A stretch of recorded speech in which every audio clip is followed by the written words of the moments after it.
One of the nice things about working on Living St. Louis is we can follow a story, well, as long as necessary, for weeks or months or even years. Now, this next story by Anne-Marie Berger we sort of thought would be wrapped up by now. But as you know, the economy got to be really big news. And this story began to rewrite itself.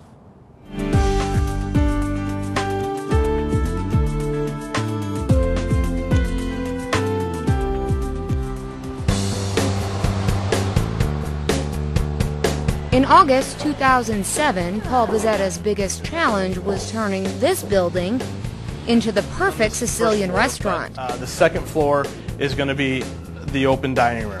And it was a big challenge. At one point, a tree was growing up from the basement. There were no walls to speak of, not to mention sturdy floors or ceilings. In fact, this three-story structure had no trace of a third story at all. The walls, they bulge and stuff after years of neglect, and this building has been neglected probably for about 30 years. So we go in, we rebuild them back up so they're all straight and secure. What's your timeline here? We're thinking November, so. But weather-wise, you know, it's kind of hard, and permit-wise, there's a lot of things that go into it, and it's been a very nice learning experience. And while tearing it down and starting over would have been easier, this 150-year-old building is in the historic Lafayette Square neighborhood, so it must be restored, not demolished. It would have been a lot cheaper to tear it down and start all over. There was very little left. It's a neighborhood thing. Lafayette Square has done a great job in restoring their buildings. Building was built sometime around 1860 to 1870. It's been slated for demolition 4 times. But the neighborhood fought, and the city group fought to keep it. So brick by brick, Buzzetta spent months transforming it into what he hoped would be his family's latest restaurant.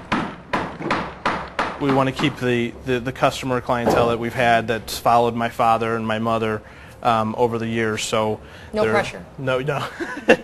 Well, they're going to help. So my mother's the executive chef, so her and I are you know, creating new dishes every day. The whole time we've owned restaurants, it's always been about you know, family and bringing, you know, everything is kind of by heart. So this is kind of like we're pouring our heart into this place, and it's going to be ours, and we can always say, you know, this was nothing, and now this is what we brought it to be. But turning this rubble into a restaurant hit some roadblocks. Reconstruction was slow, and the opening date of November got pushed to December. When we talked to Paul Buzzetta in September, the building was beginning to take shape, and he was optimistic they'd have the restaurant open by Christmas. Well, today is December 4th, and Christmas is just 21 days away. We're now hoping for sometime in January. Sometime in January. Yeah. Okay. So a little frustrated with the pace, but I guess, you know, that's construction. I don't really have control, so. Now, when he said January, he was talking about January a year ago, 2008, and there were continued delays. How far over time-wise are you? We're behind schedule. I wish I could tell you. Paul could answer that. So now we're shooting for Valentine's Day? Yeah, we're shooting for Valentine's Day. And Buzzetta continued planning. He designed his kitchen. Kitchen's finalized, ready to go. Just need someplace to go? Just need someplace to go. I'm excited. I want. They're like toys to me, and I want to use them. Picked out light fixtures. I found the perfect one for you. You did? Mm-hmm. Okay. Oh, nice. It's only $42,000. Well, I'm pretty sure we have that. We got that in budget, right? That's in your budget? Yeah, it says something. It says you got way too much money to spend on a picture. That's what it says.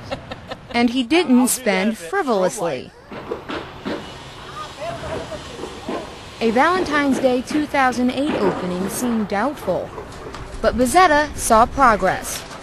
Where are we at this point? It's the end of January. Yeah. Well, the roof is being completed as we speak right now, so that's a good thing. Because once they do that, then we'll be able to get the HVAC guys and the electrical and the gas all completed.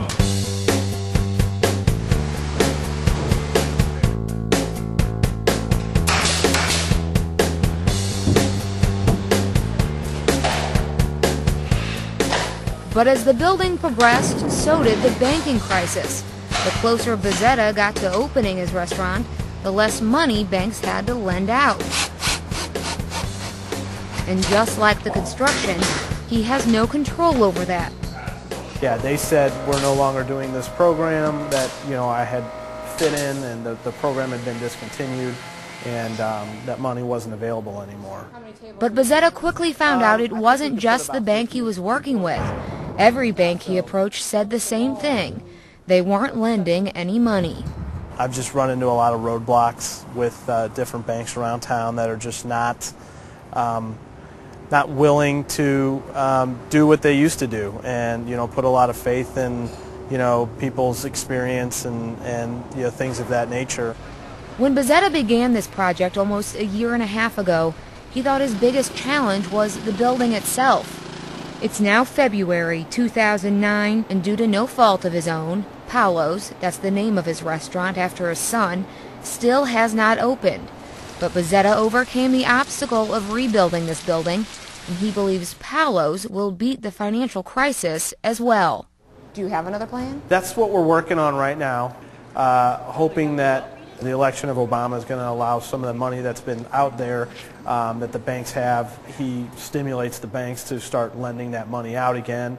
And I'm working with a bank right now, and they're pretty positive.